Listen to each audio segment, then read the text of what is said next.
السلام علیکم ورحمۃ اللہ وبرکاتہ۔ سماع کی اہمیت اور افادیت پر اگر ہم نظر کریں، دین میں سماع کو بنیادی حیثیت حاصل ہے، اس لیے کہ انبیاء اکرام علیہم الصلاۃ والسلام کے پاس جب اللہ کا پیغام آتا ہے تو گو کہ اللہ کا کلام ان کے قلوب منورہ و مبارکہ پر اترتا ہے، لیکن جب ترتیل ہوتی ہے تو سب سے پہلے جو حادثہ فعال ہوتا ہے وہ سماع ہے، سننا۔ ہم اس کا تجربہ اپنی روزمرہ زندگی میں کر سکتے ہیں۔ جب ہم سوتے ہیں تو سب سے آخر میں کان بند ہوتے ہیں۔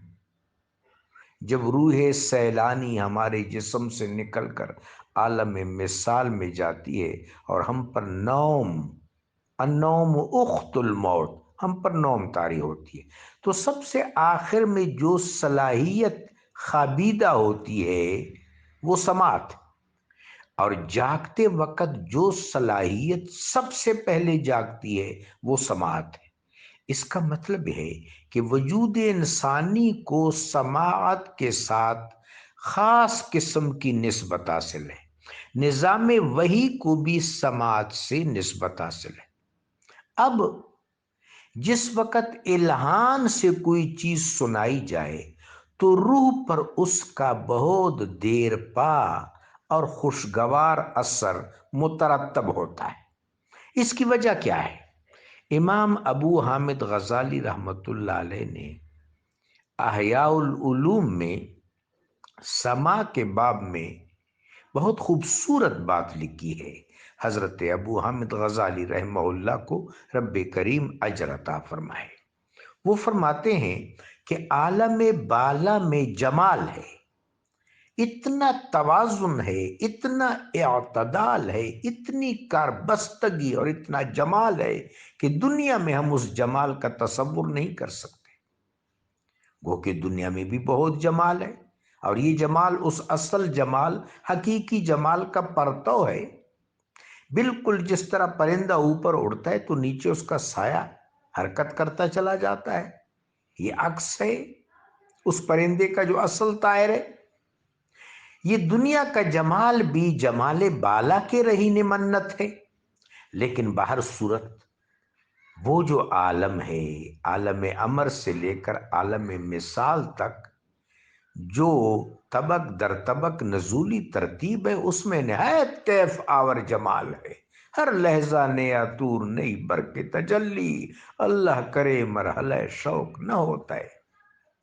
تو روح نے وہ سارا جمال دیکھا ہے۔ روح عالم امر میں ہویدہ ہوئی، وہاں کے لطف دیکھے، عالم جبروت کی توانائیاں دیکھی، عالم ملکوت کی جمال آفرینیاں اور پاکیزگیاں دیکھی، عالم مثال میں اللہ تبارک و تعالیٰ کے کلام سے محظوظ ہوئی، عالم مثال میں اللہ تبارک و تعالیٰ کی دیدار سے شاد کام ہوئی۔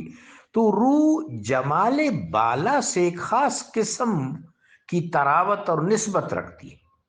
اب روح کو جب اس عالم میں صوت کی صورت میں جمال میسر آئے تو اس جمال پر وہ ضرور متواجد ہوتی ہے۔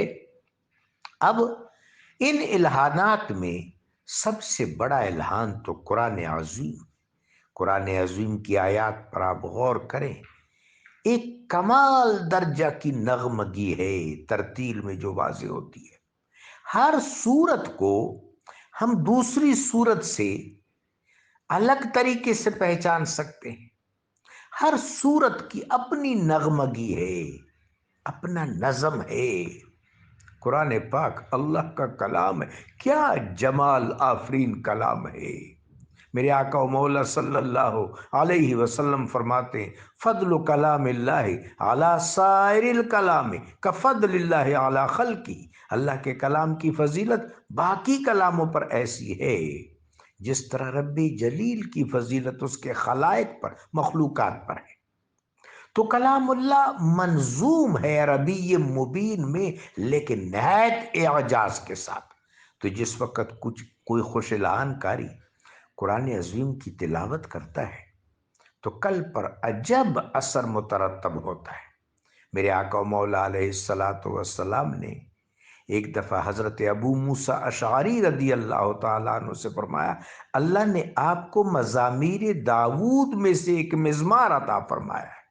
سیدنا داود علیہ الصلاۃ والسلام زبور کی تلاوت، جو دراصل اللہ تبارک و تعالیٰ کے حسن کے نغموں کی کتاب ہے، آپ مزامیر پر اس کی تلاوت فرماتے تھے۔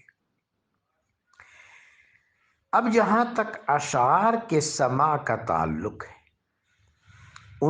اس سماع کے لیے شرط یہ ہے صوفیاء اور عرفاء کے نزدیک کہ اشعار بالیدہ ہونے چاہیے، مضمون راست ہونا چاہیے، مضمون راست، اشعار بالیدہ، اس میں ہجو نہ ہو، نفرت نہ ہو، کوئی اور شرنگیزی نہ ہو، پاکیزہ کلام ہو اشعار میں۔ اب یہ الہان کے ساتھ بغیر مزامیر کے پڑھے جائیں یا مزامیر کے ساتھ پڑھے جائیں، بہر صورت محدثین کے نزدیک یہ مباح ہے۔ جہاں تک عرفاء کا تعلق ہے، اگر تراوت روح کے لیے ہوں تو عرفاء یا صوفیاء اس کو مباح کہتے ہیں، اور اگر عرفان و مشرب و تزکیہ کے لیے ہو تو پھر اس کو مستحب کہتے ہیں۔ حضرت ممشاد دینوری رحمہ اللہ تعالی ایک خوبصورت بات فرما گئے ہیں۔ یہ بات اغلباً شیخ شہاب الدین سہروردی رضی اللہ تعالیٰ عنہ نے اپنی کتاب العوارف میں لکھی ہے۔ وہ فرماتے ہیں کہ مجھے سماع سے، خانقاہوں میں جو سماع کا اہتمام ہوتا ہے، اس سے اختلاف تھا، اور میں اپنی تقاریر میں اس پر قدغن بھی کرتا تھا۔ ایک رات کیا دیکھتا ہوں کہ مسجد شریف ہے، سماع کی محفل جمی ہوئی ہے، اور اس محفل کے بالا نشین باعث تخلیق کائنات، رونق جمالستان رب جلیل محمد الرسول اللہ صلی اللہ علیہ وسلم ہے، صحابہ اکرام ساتھ، محبوب پاک علیہ الصلاۃ والسلام سماع سن رہے ہیں، اور ایک عجیب کیفیت وجد رونما ہے۔ حضرت ممشاد دینوری فرماتے ہیں اس کے بعد میں نے اپنے عمل سے توبہ کر لی۔ حضرت جنید رحمہ اللہ تعالی وقدس اللہ سرہ العزیز فرماتے ہیں کہ درویشوں پر 3 مواقع پر اللہ کی خاص رحمت کی تجلی کا نزول ہوتا ہے۔ ایک کھانا کھاتے وقت درویش خود بھوکا رہتا ہے، کوشش کرتا ہے کہ دوسروں کو اچھا کھانا کھلائے، تعفف کرتا ہے۔ اور سفر کے وقت وہ خود کو مشکل میں رکھتا ہے اور اپنے ہم رکاب کی سہولت کو ملحوظ خاطر رکھتا ہے۔ اور تیسرا سماع کے وقت، کہ سماع کے وقت ان کے قلوب اور ان کی ارواح حاضر ہوتی ہیں اور تجلی ذات سے خاص کیف پاتے ہیں۔ تو بہر صورت یہ جو میں گزارش یہ کر رہا تھا کہ سماع کا اونچا مقام ہے، سماع موجوز ہے، سماع مباح ہے، سماع مندوب اور مستحب ہے، لیکن شرائط کے مطابق، شرائط سے اغماض کر کے پھر محل نظر ہے۔ جزاکم اللہ۔